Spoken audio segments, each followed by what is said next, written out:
Hello， 大家好，我係環宇新妹阿星。早晨，我係嘟嘟。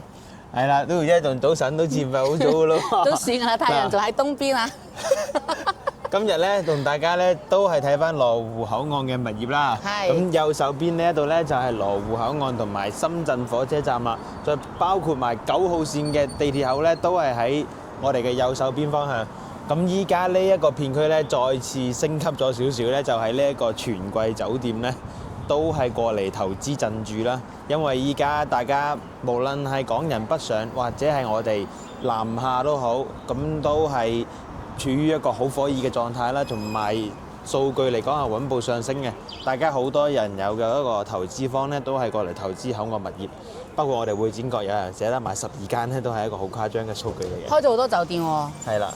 咁但係咧，如果大家話係想自己住嘅情況下咧，你唔想話落樓就係大商場、超級商場，但係又想要有一個旺中大靜嘅一個地段咧，咁今日呢一個羅湖大廈咧就非常之適合大家嘅。嗱，建設路呢邊係靜好多㗎，雖然話唔會咁熱鬧，但係佢呢種靜咧又唔係嗰種好靜茵茵嘅靜喎。因為你步行咧可以，我哋而家往左邊方向去咧，你就可以去到呢一個東門老街啦，包括萬象城嘅一個位置嘅。冇錯。如果行翻呢一條內巷咧，就係翻到我哋今日推薦嘅羅湖大廈6棟嘅一個單位。嗱，呢度出去咧就係佳寧娜同埋國貿金光華廣場啦。我哋睇翻啦，羅湖大廈總共分6棟啦，從1、2、3、4、5到呢個6棟啦。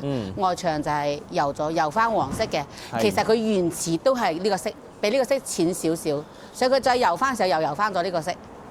咁其實講真啦，呢個顏色嚟講咧，即係比較襟舊啲咯，係啊，因為有油出嚟嗰刻咧，同到依家咧就唔會話有太大嘅嗰個顏色偏差嘅。但係呢一個大廈咧，點解我哋話靚咧？即係比較適合你居住咧，就係嗱，你覺得依家呢條路又闊啦，然後又唔會話有太多嘅好雜嘅人流啊咁樣，同埋咧樓下呢一度有啲鐵欄圍住嘅，即係呢個垃圾桶後面嘅。咁呢啲鐵欄圍住嘅入面咧，就係一個俾你活動嘅一個小區嚟嘅。即係俾業主喺下面曬下太陽啦，打下乒乓波球咁樣啦。又係一個鬧中取靜嘅感覺。係啦，係咪啊？但係咧，嘟姐啊，你喺度20-30年嚟講嘅話咧，即係如果買得呢一個盤跟得你買嘅，佢係想自己住嘅多啊，還是係可能投資收租啊咁樣情況？其實呢片嘅樓，尤其係羅湖大廈，其實買嘅香港人會居多㗎。即係佢哋買翻嚟係住啊定係投資啊？投資收租。投資多。收租，我最記得。可唔可以講故事啊？冇問題，冇問題，可以。我哋講翻我哋2003年，即係非典以後咧，我哋做緊香港人生意咧，佢哋係上嚟就買，因為以前係人買人貸噶嘛。而家雖然我哋講緊新戶咧，羅湖區你係人買，但係你唔可以人貸，因為點解？第3套你貸唔到款噶啦。但係之前是香港人都好，內地人都好，佢係人買人貸情況下咧，幾乎我哋啲客咧每日係好多熟客嘅上翻嚟我鋪頭度咧，就已經交低200蚊訂金，幫我留意盤咩價錢。當時我哋講緊羅湖大廈18萬到18萬5千啦，有呢個價有呢個盤出嚟，你只要打電話俾佢聽邊個單位，我哋已經直接可以幫佢簽合同噶啦。跟住就收租，收租你知啦，因為我哋香港人上嚟咧，香港朋友上嚟咧，佢係其實唔得閒嘅。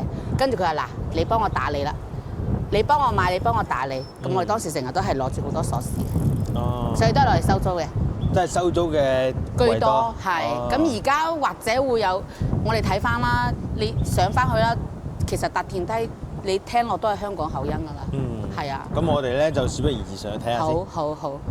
好，我哋依家咧就上到嚟8樓啦。咁呢一個大廈咧有個缺點咧，就係得1堂電梯啦，但係入到嚟呢度咧係得4戶嘅啫。冇錯。係啦。咁啊 A 同埋 D 咧就46.36啦。咁咧。B 同埋 C 咧係41嘅，41嘅，係都係兩房，都係兩房，40幾嘅兩房，咁即係戶型好實用啦，40幾方做到兩房。羅湖大廈會比德興個面積咧會大啦，同埋佢入邊嘅結構咧，我入去睇得到嘅，係會相對嚟講比較，你睇啦，南北通嘅呢個位置，見到未啊？係，而且採光度咧非常之好啦，我哋而家冇開燈嘅，係啊。但係層樓入面嘅內籠咧，就睇落係比較長時間冇住人㗎啦，吉咗好耐。咁業主呢一邊咧，就係打算依家都比較急售啦。但係就大家可以睇翻咧，呢一邊朝向係朝咩啊？朝南啦。朝南向。咁呢一個羅湖大廈嘅話咧，就係嗰個飄台位咧，係可以俾大家做出嚟嘅。咁然後可以連通埋去到嗰邊嗰個窗嗰度咧，連住一條個全部做晒，咁就可以俾你曬衫啊咩嘢，可以當做一個陽台嘅。係啦，當成一個陽台嚟使用咯。呢條杆可以俾你曬衫嘅。佢嘅廳同德興比咧，星仔你有冇覺啊？因為德興係一入嚟咧，蝕咗一個細細嘅位咧，擺食飯台都唔夠嘅，跟住呢個細細嘅廳，但係佢呢個咧就好好擺。所以當時我哋成交啲客咧，比較盧大同德興咧，佢都會比較中意盧大廈。雖然盧大廈只有一排活動，係，但係佢哋會比較傾向。咁跟住接落嚟就友誼大廈，因為友誼大廈佢有小區。咁德興啊、敦信啊、盧大廈都係屬於商廈啦。我哋講緊係單棟，我冇小區冇起身嚟㗎啦。所以當時就係羅湖盧大應該排嘅第二嘅，第一個應該友誼大廈，即係講緊呢一片1900幾年嘅樓下。係啦，好似啱我都同你講咗啦。都有一段咁樣嘅歷史，都同大家電視機前嘅觀眾講一次。好，我哋再講翻呢個戶型設計啦。呢一度呢，我覺得就係整翻一個鞋櫃，整咗鞋櫃整到呢度啦，然後呢度擺翻張 sofa，因為呢邊比較闊啲，比較貼牆啲啊嘛。然後再到翻我嘅面前呢，就係放一個電視機嘅位置。冇錯。咁因為依家呢啲我覺得都要拆晒啦，起碼你一定要拆晒。你既然搞得裝修咧，就咩都搞晒佢，就係將啲電掣位咧就改翻喺呢邊，係啦。呢個重新拉水電好簡單嘅，係啦，重新拉咯。然後呢度咧就可以整翻一個算為係餐邊櫃嘅一個位置啦，入面咧就整一個7字形嘅廚房。其實呢個廚房都唔細㗎。但係就呢一個玻璃窗咧，就即係玻璃推拉門咧，就要整改下咯。因為個廚房嘅位置係夠嘅，但係依家嚟講，佢做到咁樣咧，其實就好差咯，我覺得。轉身唔夠轉啊！係啊，稍為你攬條圍裙去做嘢都唔係太方便嘅。咁同埋呢一邊窗咧，就係向翻一個北向啦，北向嘅位置，但係都係可以做到一個大嘅飄台位置。咁即係大家可以幻想一下咧，就係喺呢一個廚房當中做嘢，你嘅採光度同埋你嘅操作空間係完全唔需要擔心。係咪？同埋剛才鏡頭當中見到一條繩軌喺度咧，我哋係聽唔到有繩軌嚟自嘅噪音，反而係下面啲的士咧仲嘈啲。係咪覺得打開咗呢個窗係咪嗰啲風呼呼聲？而且會好乾爽，因為深圳會比較潮濕啲啦，所以好多時候啲客會追求話向南啦、南北通啦，就係咁嘅原因。你一打開係成個廳就已經好通風啦。可以睇下個房，即係你住喺口岸咧，住喺城市咧，你話冇噪音咧係假嘅。係啊，如果想要冇噪音咧，我哋係睇報心，係啦。睇報心。我哋咧依家咧就入到嚟睇呢一個主人房嘅單位。好大喎！咁呢度咧就預留咗一個衣櫃位，然後呢一個窗咧都係南向望翻去羅湖口岸嘅嗰個位置。咁我哋依家見到嗰個羅湖口岸嘅嗰個城軌站咧，新進站，同埋右邊嘅呢一個富林酒店咧，我哋都見到晒，即係翻口岸咧係非常之近嘅，一落樓咧行翻去口岸都係講緊5到10分鐘時間嘅啫。樓下地鐵口咧全部都係有晒㗎啦。咁我都係覺得呢一啲戶型咧，佢雖然話舊啫，但係佢好咧就好在咧間房咧係有2個窗嘅，好大㗎。你一打開2個窗咧，間房你真係晚上瞓覺咧都唔使開。係啊，佢射路呢個方好好用㗎。係啦，真係好好用啊！呢度老老實實。呢度擺咗張米半床，但係呢度咧有足夠，仲有80 cm 嘅嗰個位置咯。冇錯。即係大家睇翻有冇需要買米8床，呢個戶型咧係擺得落嘅。係。然後呢度就可以做個衣櫃。冇錯。我哋再睇埋第2間房先。第2間房嚟講咧，細啲。其實就細啲啦。但係都係2個窗。冇錯，都係2個窗啦。係。咁呢一個單位咧就細到咧，即係可能咧嘟嘟姐咁樣打橫瞓咧就得，我諗我都唔得嘅啦。係啊。你只可以咁樣擺啦，你唔可能咁樣擺啊。咁樣擺就米1或者米2嘅床啦。係啦，即係雖然話你咁樣豎住擺難睇啲啫，但係你可以呢度掟就一個張床咧，到咗呢個階磚啦，呢條線呢度，然後呢度再整翻個衣櫃。衣櫃唔整咯。即係起碼你叫做呢度瞓個人之後咧，然後有個呢間房都有啲衣櫃用啊嘛。但係如果你唔用咧，你成張床大啲咧，就更加好啲咯。做翻家居定製就會好啲咯。一定要定製啦，呢間房。冇錯。好難去市面上買到啲現成嘅床啱呢一個房㗎啦。其實你知唔知天運富嘅最細面積個70平方嘅2房，嗰間細房就係咁樣。咁可以參考，佢係啦。仲要冇2個窗，佢1個窗嘅啫。係啊，所以我見呢個我都唔係好奇怪㗎啦。呢啲住宅咧就個感覺上係好好嘅，同埋鏡頭望出去，依家我哋呢一個窗台嘅位置咧，即係我哋咧會見到呢度係一個架嚟噶嘛。但係呢個架咧，大家可以拆咗佢嘅，拆咗佢之後咧就可以將出面延伸到呢度。 80啦。係啦，你將佢延伸出去之後咧，起碼你視覺上嘅感官咧會更加之好咯。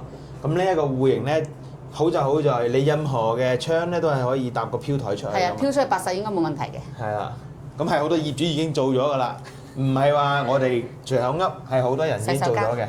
係，我哋而家咧就睇埋呢個戶型唯一嘅洗手間。個洗手間，我覺得咧羅湖啲二手四就幾方啊，嘟嚕姐同埋平姐帶我睇咗好多啦。呢一個咧廁所真係大嘅。係咪？所以話我當時羅湖大廈，我話46.37嘅46.3呢個戶型好好㗎。我終於可以喺個淋浴區轉身啦！3段式係冇問題㗎。但係就美中不足啦，因為呢一啲如果你話係嗰個燃氣爐仲同個洗手間一齊咧，大家會驚煤氣中毒啊，諸如此類。但係有翻個明窗喺度咧，咁就都會安全啲咯。但係就冇個美觀，因為冇辦法，呢度係處於一個冇陽台，但係可以俾你有好多飄台伸出去曬衫嘅一個單位嚟嘅。係。係啦。咁你40幾方嘅話咧，呢一個實用率嚟講真係好大，真係好抵啦。老老實實真係好大。其實會唔會存在咧？即係以前買樓咧係按實用面積買啊咁樣。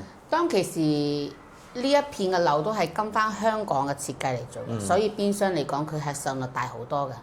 即係香港係啊，同而家17年、18年又係啲樓咧嗰個嗱，我哋分幾個階段嘅。80年代到2000年之前咧，好多樓咧係跟翻香港嘅設計嚟做嘅。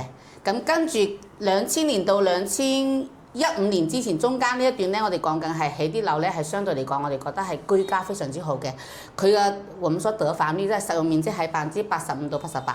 跟住去到17年，因為政府限價啦嘛，要求你開發商出嚟嘅價錢必須有我指導價。變相啲開發商為咗偷個，即係你限咗我賣嘅價錢，咁點辦咧？喺面積上面偷咯。變相17年、18年到2024年，我哋嘅得房率都好低嘅。跟住又再變第3段啦，係啦，第4段啦，第4年就講緊新規。新規嗱，24年年底出一次新規，2025年又出一次新規。講緊我哋最近講嘅美勝咧，我哋睇咗㗎啦，已經去到99同埋110幾嘅上率，就講緊咁樣啦。但係我哋而家講緊都仍然係第3代住宅。咁好多時候啲 sales 打廣告就話美勝咧係第4代，我話俾大家聽，一定唔係第4代，因為第4代嘅係第4代個陽台咧好誇張嘅，戶戶有庭院，戶戶有陽台。深圳目前仍然未有，城都有，城都有，所以我哋講緊係第3代嘅新規，2個新規就咁咯。因為咧，其實第4代住宅咧，大家都睇到啲流言蜚語咧，就係佢個陽台大到咧，如果打風天咧，你根本頂唔住嘅。樓上啲衫褲褲、花花草草全部跌晒落你度嘅。如果佢成都佢冇颱風就冇問題，但係你深圳咧年年到咗8月、9月、10月你就嚟颱風啦，你更真係 hold 唔住㗎喎，係啊。然後咧，我就覺得即係你啱先都講到啦，你每個年份唔同，但係中間跨到你17年到24年嘅。講真，嗰時候係房地產最好景嘅時啦。但係嘅情況下嚟講，依家呢一層樓咧，處於一個真係好舊嘅狀態喎。咁我哋喺度見到個外牆睇咧係黃色㗎嘛。但係依家呢一個單位咧係幾年批地啊？仲有幾多年期啊？咁樣。嗱，80年批地啦，83年入伙啦。咁佢當時就按50年，以前冇70年嘅。當時按50年啦，咁你較為到2030年啦。咁我哋而家2026年年頭啦，就5年都唔夠啦。咁但係咧規定咗，大家都知啦，因為我哋係住宅啦嘛，住宅就70年產權，就可以去順延嘅，去翻國土部門，但係要補地價。咁羅湖大廈咧，同翻金城啊呢一片嘅補地價大概係800蚊到880蚊一個方。咁呢套46.36咁補落嚟，咪大概唔到4萬蚊咯。咁就由業主負責嘅，就唔關買家事啦。咁未補地價之前咧，貸款我哋就認為即係冇乜可以貸款嘅年限啦。係。咁補咗地價以後咧，多咗20年，咁就25年啦。再貸翻20年啦。23年、20年啦，就應該係冇問題嘅。咁依家呢套單位咧，業主嘅賣價幾多錢啊？而家呢套單位業主報價咧就166嘅。我哋最新成交係11月成交咧，係同樣呢個積，但係咧裝修非常之靚嘅，就165萬成交，所以我哋認為呢個價錢係有得傾嘅。有得傾。係，因為我始終覺得而家係賣方市場啊嘛。即係雖然我哋唔好話創新低啦，但係你一定係要持平佢啦，冇錯。係咪？同埋咧呢個盤嘅話咧，其實咁樣講落咧，因為佢之前舊嘅地咧都係講50年啦，德興都係講50年嘅。但係政府嚟講咧，中國大陸政府咧，大家千祈唔好陷入一個誤區，50年嘅樓你用完50年就冇啦，唔係咁樣嘅，而係國家政府咧係要有兩種選擇，一種咧係徵收你拆遷你，俾翻層樓你；另外一種咧就係俾你補年期，你俾交翻錢就得啦，係啦。